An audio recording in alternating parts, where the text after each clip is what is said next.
Welcome, today in front of me Xiaomi POCO M3 Pro, and I'll show you how to show emoji suggestions on this device. So first you should go to the settings and scroll down to the additional settings. Now just tap to the languages and input and go to the manage keyboards. I'm using the Gbar, so tap here to this Gbar settings and go to the text correction options.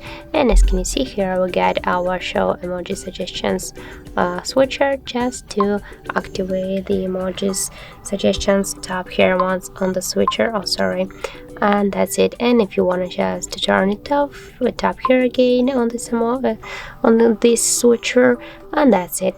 So that's how it looks. If you find this video helpful, remember to leave a like, comment and subscribe our channel.